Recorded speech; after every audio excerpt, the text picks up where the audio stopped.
Hello everyone and welcome back to another Getting Stuff Painted, my bi-weekly give or take update on the various miniatures I've been painting for the games we cover here on the channel. And as per usual, got a nice mixture of a few different things.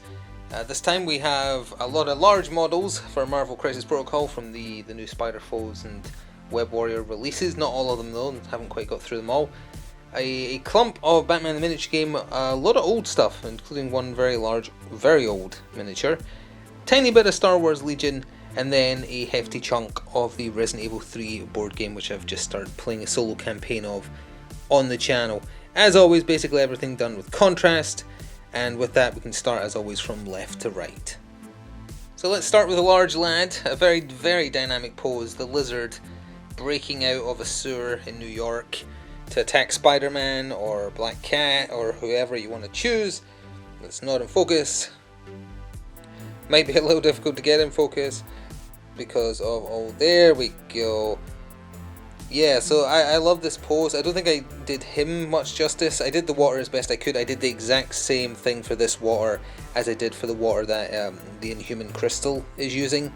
So if you want to go, or want to hear the details specifically for the water, go watch the video where I covered how I painted Crystal, because it's exactly the same. As for the Doctor himself, Curt Connors, that's his name, right? I always forget. Militarum green because I wanted him to look different, a different shade of green to like the Hulk and She-Hulk, etc. So I used Militarum green. That is Space Wolves grey for his jeans, a little bit of Ultramarines blue for his torn shirt, and just grey sear for his lab coat, and then neon oil over the top, and some lead belcher silver for the sewer grating, and the whatever you call this part of a sewer grating, I'm honestly not sure. And Basilicanum grey for the base as well, which I'm actually noticing in this light that I definitely applied it maybe a little bit too lightly to Carnage's base, but we can have a closer look at that in a second. Mysterio, most recently seen in the second MCU Spider-Man movie, which I honestly didn't like very much, but nothing wrong with Jake Gyllenhaal being Mysterio. This miniature, I'm actually kind of happy with how it turned out. At a safe distance anyway. Not so good on the back, but at the front pretty good. So that is Warp Lightning green for his suit, with some Nazdrag yellow for the golden parts, some Shyless purple for his cape with a wash over the top, and for the smoke, it is the Tesseract color, not Tesseract, that's the Necron, yeah, Necron Tesseract, I always forget the name of, with a wash over the top. I believe in that case it was neon oil. No, I think that was Agras Earthshade actually. For his fishbowl head, I honestly can't remember how I created that effect. I think I used a very watered down Talassar blue, and then while it was wet blended in some grey sear on top to try and create that kind of like watery swirl inside, but I honestly don't remember. I was just like testing some stuff and was like, oh, that looks kind of good, don't touch it. Leave it as is, don't touch it again. And I didn't, and I'm kind of glad I didn't, because where I was good enough to stop, I think. So then we have the Amazing Spider-Man, a Spider-Man that comes on the larger base. He is much stronger than the base box, and he's much more dynamic, although I will say it's, you know, there's a bit too many explosion bases at the minute, I would say.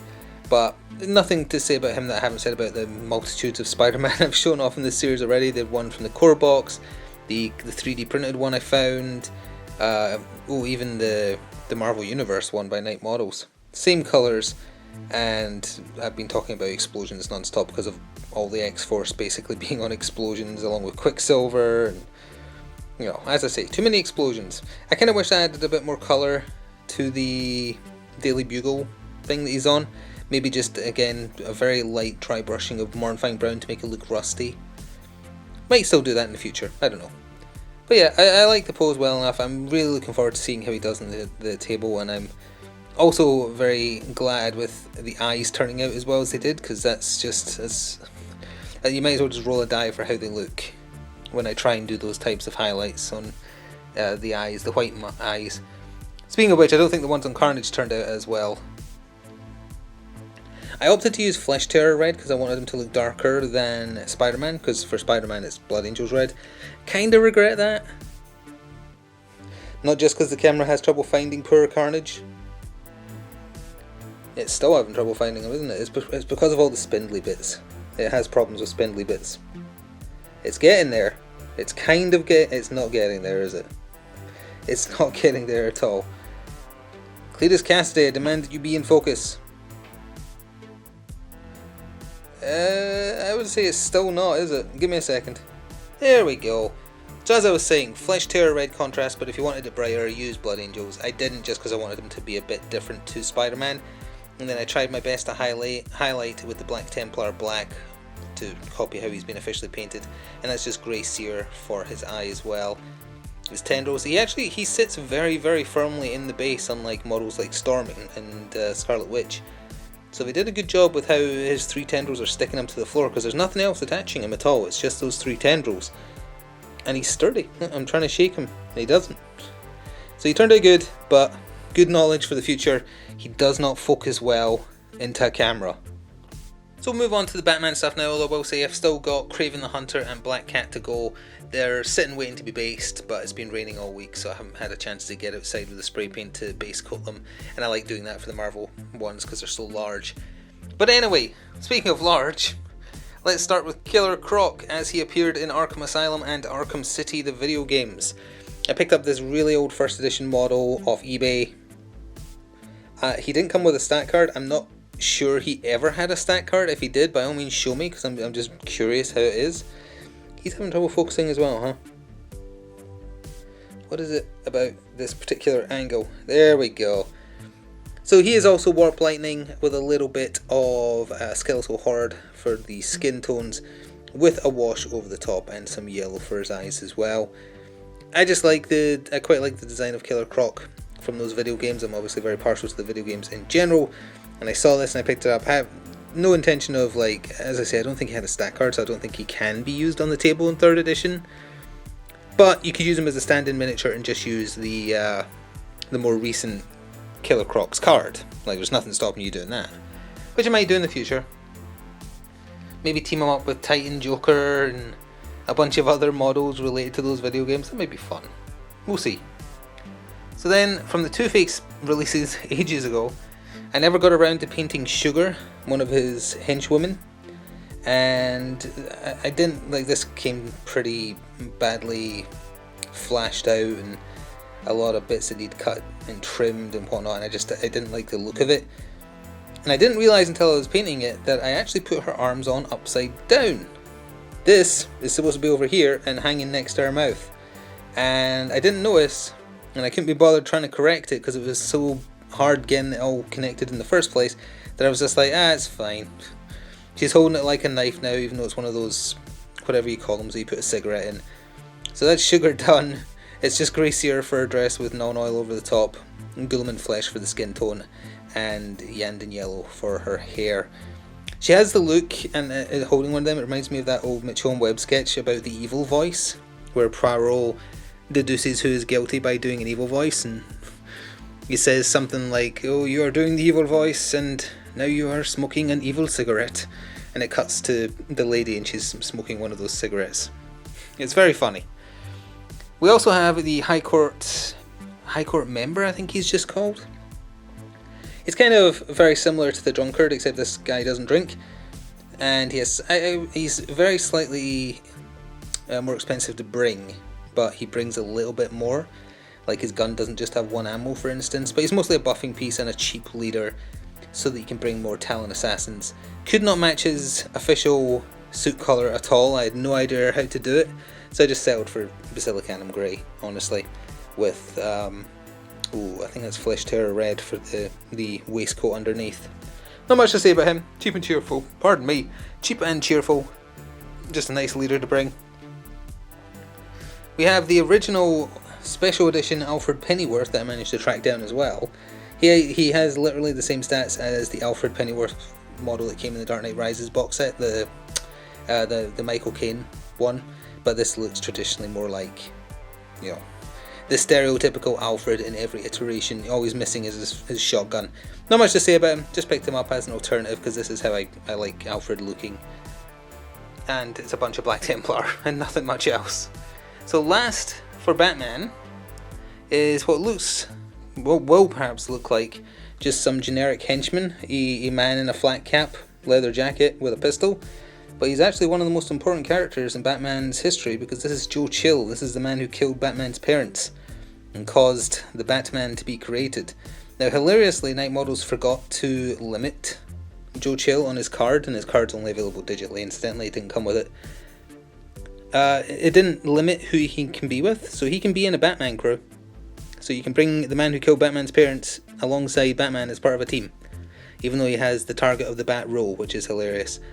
So, you know, you can use him if you want. I've had that sitting around as a bonus you got with the original Back to Gotham release, just sitting waiting to be done, and I finally got around to doing it, so that's why I did it. If you want closure to the Joe Chill story, I highly recommend reading 3 Jokers, even though it's not a canon story. It's an exceptionally good story about 3 different Jokers, and Joe Chill plays a part as well. So I thought I was almost done with Stormtroopers, but I think there's like 4 more after these. I was going to say 6, but technically there's 6 because there's 2 on speeder bikes, but nothing much to say about them, just merely showing as a matter of record that I've painted 2 more of them, and there's at least 4 more. I think, I thought there was just 2 squads with like 4 people in each. I think their maximum number is 6, so there's 2 of each like generic pose, but nothing much else to say about that. So last we have the Resident Evil 3 miniature game stuff. This stuff exclusive to that game. I've mostly been using miniatures from the Resident Evil 2 board game for it. We'll start with Jill. All these tiny scale miniatures I'm not used to working with. Jill in her default Resident Evil 3 costume. Talisar blue for the top of her dress. Gracier for her tied shirt on her butt. Basilicanum grey, Black Templar for her skirt. Wildwood for her boots and hair. Guilliman flesh, and then Agrax or shade over the entire thing with a little bit of storm vermin fur for the base, and that applies to all the models here. I also did 2 of the zombies that came with Resident Evil 3 just to have some Resident Evil 3 zombies. I painted them from memory of the original game to how their colours are, so I haven't checked whether or not I'm correct or not, but as long as they look like zombies, you know. All the blood you're going to be seeing on all these bases is Blood for the Blood God by Citadel, and this is, any denim is Space Wolves grey, or blue, whatever it's called, and her shirt is Skeletal Horde. Same with this gentleman's. Skeletal Horde for his shirt, Wildwood for his trousers, again Agrax or shade over everything. Simple, tiny scale that I'm not used to working with anymore at this point because I'm playing with like 35 scale. So then we have 2 Draenor Demos, or Brain Demos, I forget what they're called. I didn't use Guilliman Flesh for them, I used one of the other Citadel contrast skin tones. I'm forgetting the name of... I'm blanking on the name of it. It's not Fire Slayer.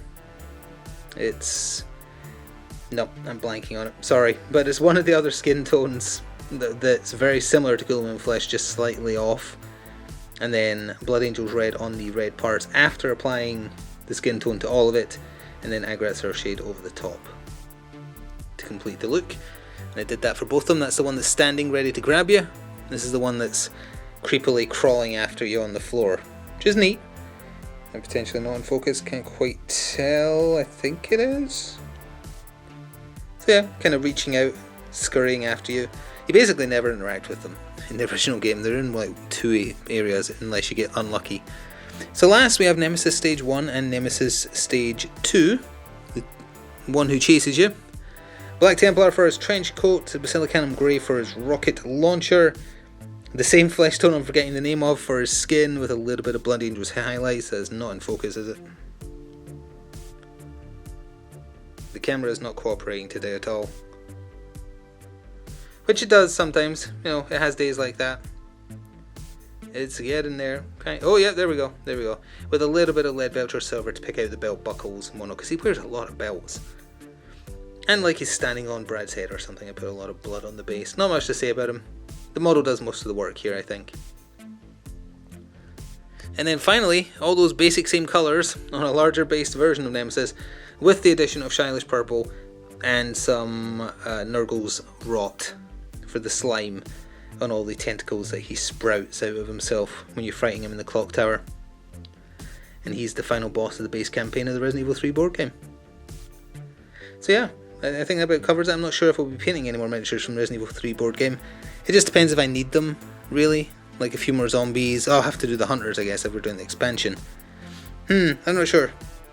But anyway, that is a discussion for another time. That is going to conclude another little look at the stuff we've been painting. If you want to show me the miniatures you've been painting, feel free to do so at Twitter. I'm at GamerEND. Let me see. I like seeing other miniatures be painted, even if it's from games I don't particularly play. And next time, try and get Kraven the Hunter and Black Cat done. I've got some more Batman on the table, obviously. Might have some more Resident Evil 3 if I need to. And I'm not sure what else. As always, it's kind of, I like doing a nice big mix for these videos. Still have some Star Wars Legion, well I have a lot of Star Wars Legion still to do, but I'm picking and choosing when to do those. So we'll see in about 2 weeks or so. Thank you very much for watching, please do show your support for the channel, and I shall see you next time. Ta-ta for now.